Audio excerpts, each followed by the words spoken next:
Շնորհակալ եմ,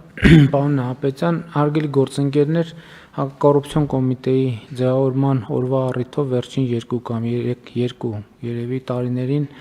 իմ ունեցած ելույթում ես անդադ այդ ուղերձը տվել եմ, որ շատ կարևոր է, որ մենք Հակակոռուպցիոն կոմիտեի, այդ թվում քննչական կոմիտեի աշխատանքի վերաբերյալ ունենանք ելքի մասին որոշակի պատկերացումներ, որովհետև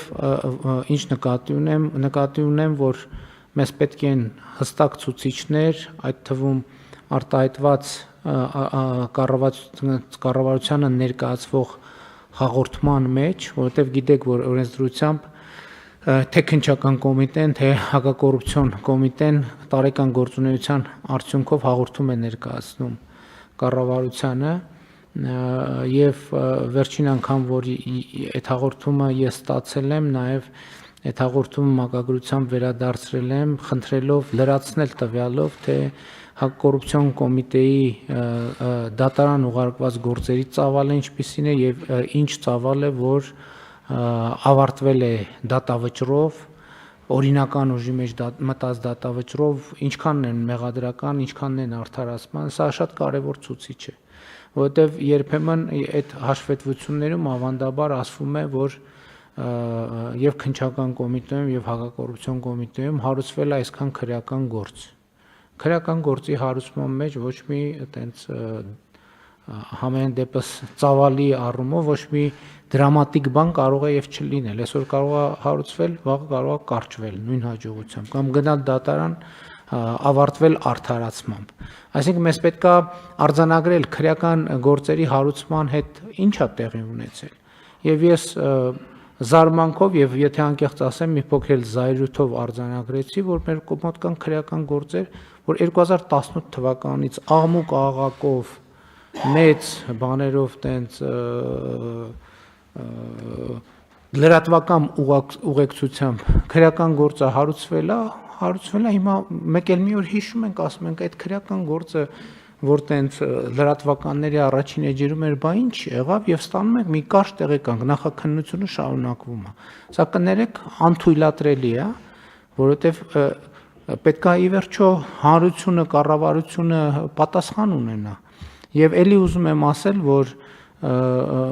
ուզում եմ ընդգծել, որ կառավարությունը, պետական բյուջեն, այդ թվում ժողովուրդը հակակոռուպցիոն կոմիտեի վրա ահռելի եւ էական ներդրում է իրականացրել եւ ուզում եմ հիշեցնել նաեւ, որ առաջին անգամ հակակոռուպցիոն կոմիտեի ձևավորման ընթացքում էր, երբ որ աշխատավարձերի այդպիսի բարձր մակարդակ սահմանվեց, այն ակնկալիքով, որ կառավարության քաղաքական կամքը հակակոռուպցիոն քաղաքականության եւ պայքարի առումով ինչ որ ավելի ինստիտուցիոնալ կարտահայտվի, բայց ցավով պիտի արձանագրեմ, դա կապված չի իհարկե միայն հակակոռուպցիոն կոմիտեի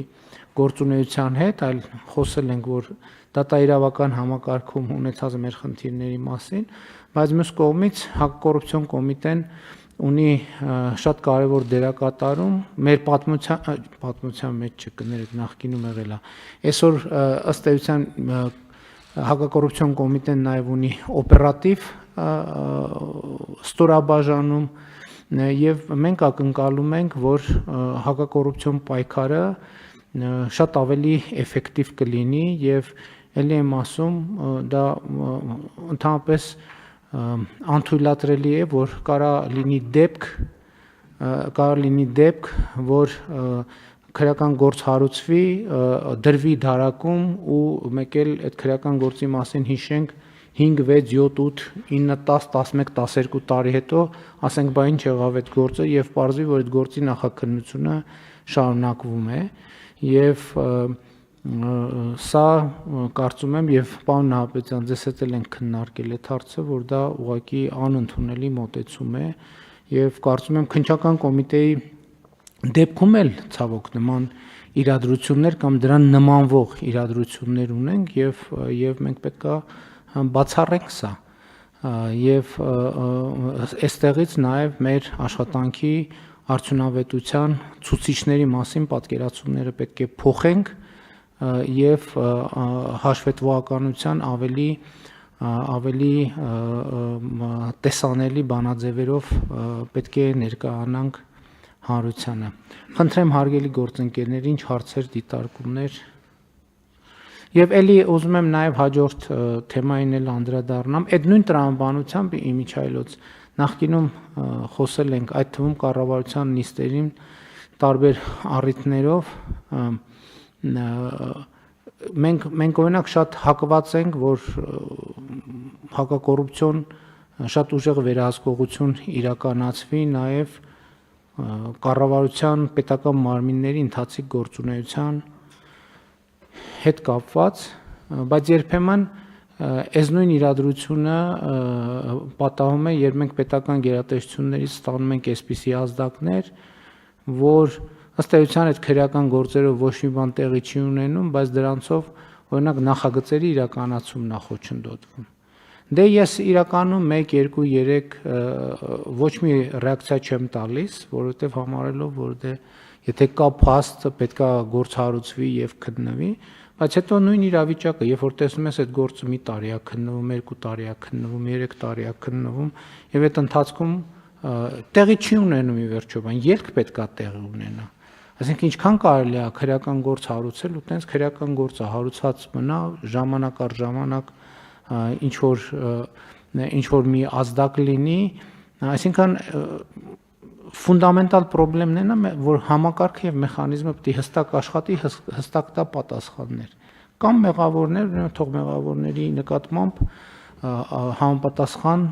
ընթացակարգը ապահովի, այսինքն գործը գնա դատարան եւ պսակվի մեղադրական դատավճռով, էս էլ է շատ կարևոր, որովհետև գործը դատարան, էդ էլ է մեկ ներկայացվում որպես արդյունք, որ գործը ուղարկվել է դատարան, բա դատարանում ինչ է եղել, կարող է արդարացվել է մեղադրյալը, ամբաստանյալը, կարող է կարճվել է գործը, այսինքն ելք չի ունեցել, այսինքն շատ կարևոր է, որ մենք պետք է վերադառնանք։ Մենք խոսել ենք նաև գլխավոր դատախազի հետ էլ ենք խոսել այս թեմայով, որ մենք իհարկե այն կանխավարկածով չենք, որ ինքը վատ կանխավարկած է, որ եթե գործը գնաց դատարան, ուրեմն պետքա պարտադիր մեղադրական դատավճռով պսակվի, որովհետև այդպիսի ավանդույթներ են եղել, որ եթե դատախազությունից գործը դուրս է եկել, վերջ ուրեմն պետքա մեղադրական դատավճիռ լինի։ Բայց այդտեղ էլ մենք որոշակի, որովհետև կան գործեր, որոնք իրանք ամբողջ աշխարհում էլ տենց է, եզրային վիճակներ են կապված դատական process-ում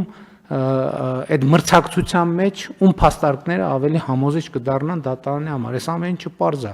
բայց այդտեղ էլ նաև որոշակի բան պետք է ունենանք, տոկոս պետք է ունենանք մենք։ Եթե գնացել է հետ է եկել, լավ 1-2 պետք է հասկանանք ինչն է պատճառը։ Կարող է այնպես է, որ այո, դատարանում նոր ապացույցներ են հայտ եկել կամ մրցակցային այդ իրավիճակը բերել է օբյեկտիվորեն այդպիսի իրավիճակի, բայց եթե 1, 2, 3, 4 եւ դա կապվում է նույն քննիչի, նույն դատախազի, նույն process-ի, նույն պրոցեդուրայի հետ, այդ արդեն լույս պետք է վառվի, որտեղ կարող է ինչ-որ բան այնպես չի։ Այնպես որ շատ կարևոր աշխատանք կա անելու ընդհանրապես դատաիրավական համակարգում եւ հակակոռուպցիոն կոմիտեում մասնավորապես։ Կան այլ դիտարկումներ։